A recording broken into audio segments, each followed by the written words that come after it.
Hello दोस्तों, मैं Avinash Kumar high nine study point में आपका स्वागत है। तो दोस्तों, मैं आज विश्व इतिहास बताने जा रहा हूँ, जो कि विश्व इतिहास का पहला चैप्टर पुरन जागरण। तो पुरन जागरण में आज हम चर्चा करेंगे पुरन जागरण पर। तो पुरन जागरण का प्रारंभ कहाँ हुआ था? फ्लोरेंस नगर, इटली में। फ्लोरेंस नगर, इटली में पुरन जागरण के समय चित्रकला का जनक कौन था? चित्रकला का जनक जियाटो। चित्रकला का जनक कौन था? जियाटो। लेकिन पुरन जागरण का दूसरा श्रेय पेट्रोव को दिया जाता है। दूसरा श्रेय किसे दिया जाता है? पेट्रोव को, जिसे हम मानववाद का संस्थापक कहते हैं। पेट्रोव को ही मानववाद का संस्थापक कहा जाता है। पुरन जागरण का अग्रदूत हम दांते कहते हैं। पुरन जागरण का अग्रदूत किसे कहा जाता है? दांते को। पुरन जागरण का अग्रदूत दांते कहा जाता है। पुरन जागरण का अग्रदूत किसे कहा जाता है? दांते को। पुरन जागरण को अंग्रेजी में क्या कहा जाता है? रेनेसा। पुरन जागरण को अंग्रेजी में क्या कहा जाता है? रेनेसा। और पुरन जागरण का अर्थ क्या है? पुरन जागरण तो पढ़ते हैं, लेकिन पुरन जागरण का है अर्थ क्या? तो पुरन जागरण का अर्थ है फिर से जागना, या मध्यकाल में यूरोपीय देशों में जागृति, या मध्यकाल में यूरोपीय देशों में जागृति।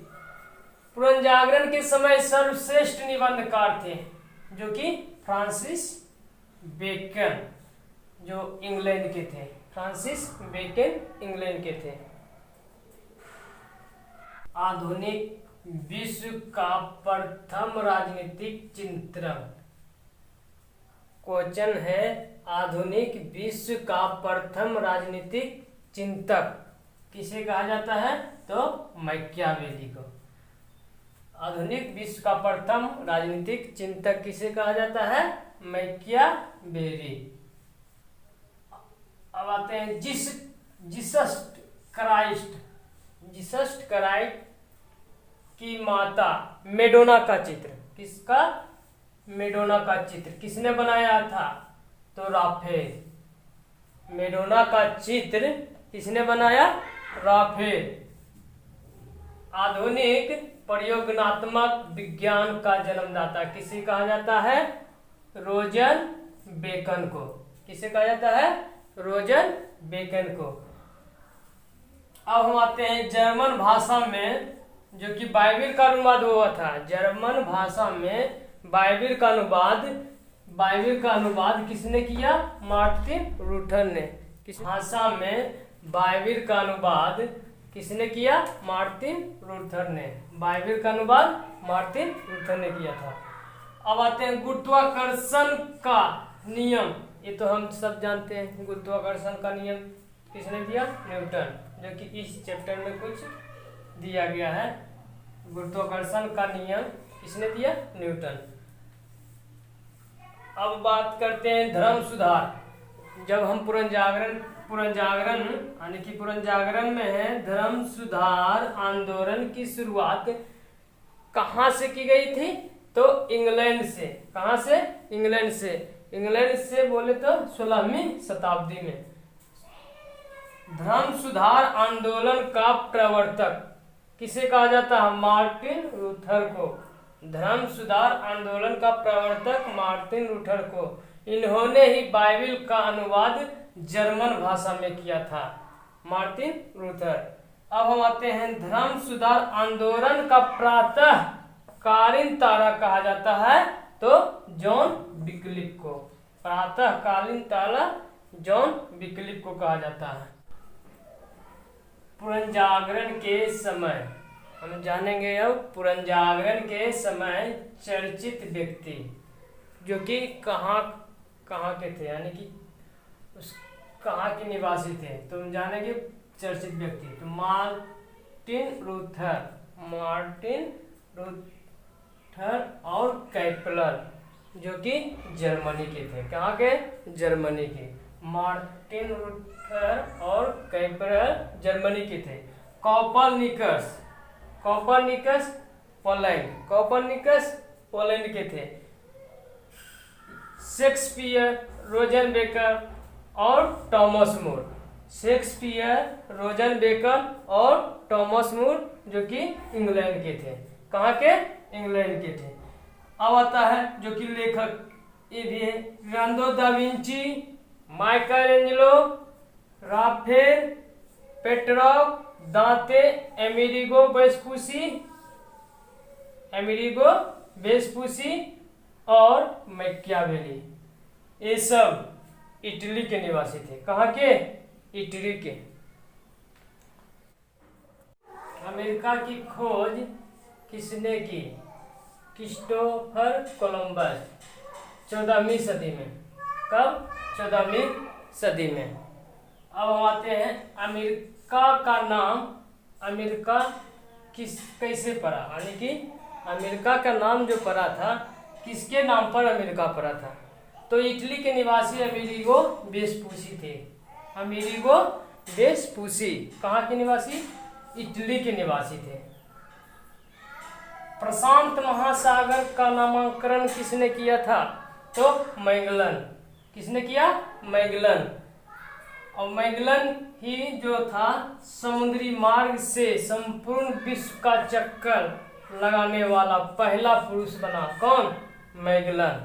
मैगलन जो था समुद्री मार्ग से, यानी कि पूरा विश्व का चक्कर लगाया। पूरा विश्व का चक्कर लगाया कौन? मैगलन। अगर जो हम महिला की बात करें तो उज्ज्वला राय, महिला उज्ज्वला राय। पुनर्जागरण के समय लेखक तो पढ़ेंगे Romeo and Juliet. Romeo and Juliet पुस्तक के लेखक कौन है? तो शेक्सपियर। रोमियो एंड जूलियट पुस्तक के लेखक शेक्सपियर। आप पढ़ते हैं इटोपिया। इटोपिया कौन है? इटोपिया पुस्तक है। इटोपिया पुस्तक के लेखक कौन है? Thomas more. The Prince Machiavelli.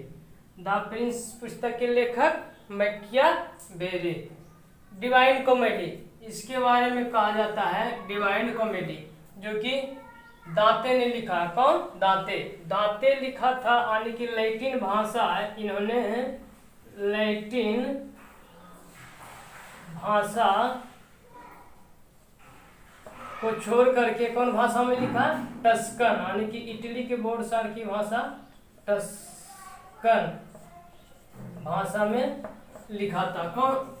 Divine comedy Tuscan भाषा में लिखा था डिवाइन कॉमेडी, जिसमें कहा जाता है स्वर्ग और